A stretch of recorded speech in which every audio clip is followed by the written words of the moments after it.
జగన్ హయాంలో కరెంటుకి సంబంధించిన సబ్స్టేషన్లు 2019-20లో 197, 264 కోట్ల ఖర్చుతో, 2020-21లో 143, 312 కోట్ల ఖర్చుతో, 21-22లో 167, 370 కోట్ల ఖర్చుతో, 22-23లో 196, 434 కోట్లతో, 23-24లో 224, 511 కోట్లతో కట్టించారు.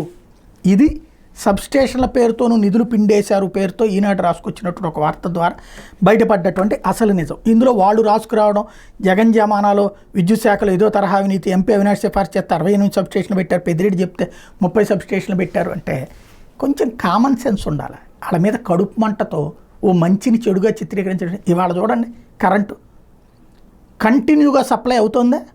ఎందుకు ఒక 5-5 నిమిషాలు పోతూ ఉంటుంది? ఫ్లక్చుయేషన్స్ ఎందుకు వస్తున్నాయి?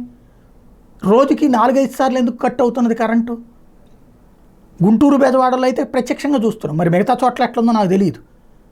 అట్లాగనే అరగంటలో గంటలు ఉంటుందని చెప్పట్లా, ఒక్కోసారి 2-3 గంటలు పోయేది ఉంటుంది ఏ శనివారం అట్లాగ వచ్చినప్పుడు. సరే, అది ఇంతకుముందు జగన్ టైంలో కూడా జరిగింది, నేనే వీడియోలు చేశాను అప్పుడు కూడా. ఇక్కడ మెయిన్ సమస్య ఎక్కడొస్తుంది?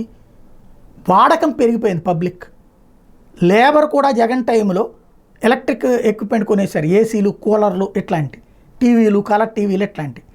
దాంతో వాడకం పెరిగిపోయింది. వాడకానికి తగ్గట్టుగా స్టేషన్స్ లేవు, సబ్స్టేషన్స్ లేవు. ట్రాన్స్ఫార్మర్లు కావాలి, సబ్స్టేషన్స్ కావాలి. సక్రమంగా ఉత్పత్తి చేయకపోతే పద్దాక ట్రాన్స్ఫార్మర్లు పెరిగిపోతూ ఉంటాయి.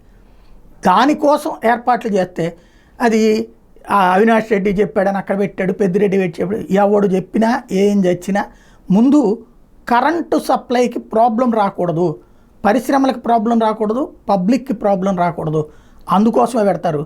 ఆ ముందు జాగ్రత్త తీసుకున్నందుకు జగన్ సర్కార్ని అభినందించాలి.